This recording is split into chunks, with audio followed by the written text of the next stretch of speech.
যদি আমার দেশ আবারও যদি বিপদে পড়ে ইনশাল্লাহ এই এক হাত দিয়ে আবারও লড়াইতে নেমে যাব ইনশাল্লাহ। ওয়াকারুজ্জামান বলছিল যে জীবনের হুমকি আছে জন্য আশ্রয় দিচ্ছে কিছু দুর্বৃত্তকে ক্যান্টনমেন্টগুলোতে।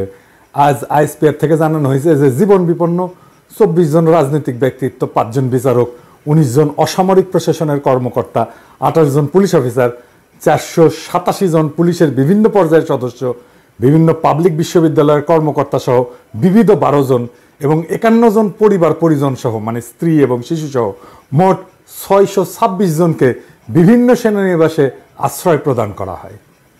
আবার পরিস্থিতি উন্নতি হইলে 615 জন স্ব উদ্যোগে সেনানিবাস ত্যাগ করে। আবার ওই বিজ্ঞপ্তিতে বলা আছে যে আশ্রয় প্রদানকৃত ব্যক্তিদের মধ্যে এখন পর্যন্ত 4 জনের বিরুদ্ধে অভিযোগ অথবা মামলার ভিত্তিতে যথাযথ আইনি প্রক্রিয়া অনুসরণ করে আইন শৃঙ্খলা বাহিনীর কাছে হস্তান্তর করা হয়েছে। আমি সবার কথা বাদ দিলাম, 4 জনের বিরুদ্ধে তো অভিযোগ আছে, তাই না? বাংলাদেশ দণ্ডবিধির 1860-এর অপরাধীকে আশ্রয় দেওয়া সংক্রান্ত ধারা 212-তে স্পষ্ট করে লেখা আছে, কখনো কোনো অপরাধ সংঘটিত হইলে এরূপ কোনো ব্যক্তিকে আইনানুগ শাস্তি হইতে লুকাইবার অভিপ্রায়ে আশ্রয় দান করে বা লুকাইয়া যে রাখে, যাহাকে অপরাধী বলে জানে বা অপরাধকারী বলিয়া বিশ্বাস করিবার কারণ থাকে, তার মানে সেনাবাহিনী অপরাধীকে আশ্রয় দিছে। 626 জনকে প্রাণ রক্ষার জন্য আশ্রয় দিছে, কথাটা ভুল।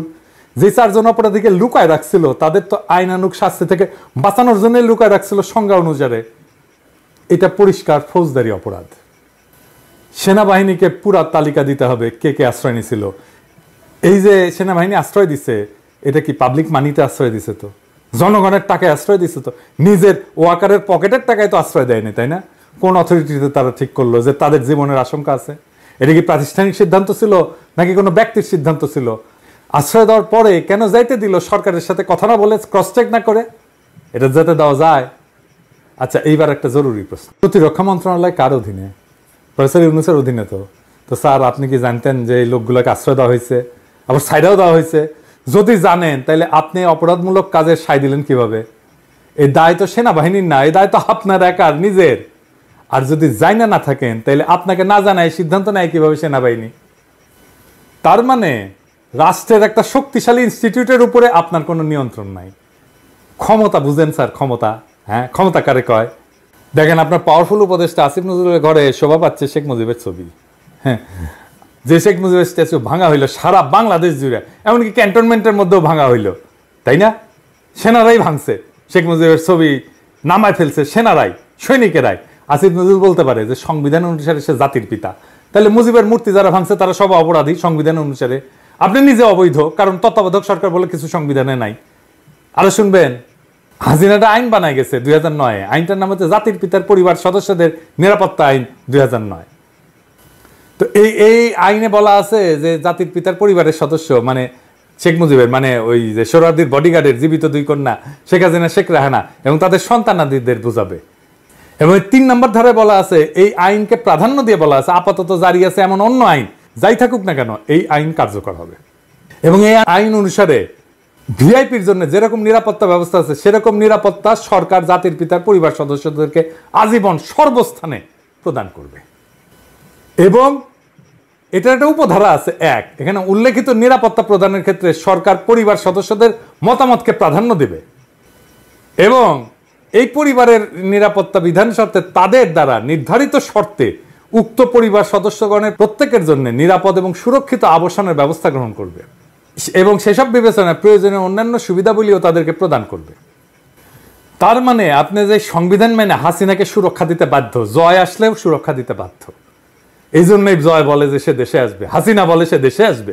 এই যে কনফ্লিক্ট, এটাকে আপনাকে রিজলভ করতে হবে। আপনাকে সংবিধানের পথে হাঁটতে যারা প্ররোচিত, প্রলুব্ধ এবং বাধ্য করছে, তারা আপনাকে এই কনফ্লিক্টের মধ্যে রেখে দিছে। এবং এই কনফ্লিক্ট আপনি যদি রিজলভ না করেন তাহলে বিপ্লব অসম্পূর্ণ। মনে রাখবেন, বিপ্লব সংবিধানের চাইতে বড়, জনতা সংবিধানের চাইতে বড়। সেই জনতা আপনাকে অভিষিক্ত করছে, আপনি সংবিধানের চাইতে বড়। আপনি যা করবেন সেটাই আইন। এবং আপনাকে যারা সংবিধান মানতে বাধ্য করছে, প্রলুব্ধ করছে, প্ররোচিত করছে, তারা দেশের জনগণের সার্বভৌম আকাঙ্ক্ষার বিরুদ্ধে কাজ করছে। আমি আমার এপিসোডে শহীদদের কথা বলি মাঝে মাঝে। আজ আমি 2 জন আহতের কথা বলবো। প্রথমে হাফেজ হোসাইন এক হাত হারায় আর এক হাত নিয়ে লড়াইয়ে নামবে, যদি আবার ডাক আসে সেটা বলতেছে এক হাত হারায়। এমন হাজারো যুবক পঙ্গু হয়েছে, তাও লড়াইয়ের মনোবল তারা কিন্তু হারায়নি। শোনেন তার মুখেই কথাটা। যদি আমার দেশ আবারও যদি বিপদে পড়ে, ইনশাল্লাহ এই এক হাত দিয়ে আবারও লড়াইতে নেমে যাব ইনশাল্লাহ।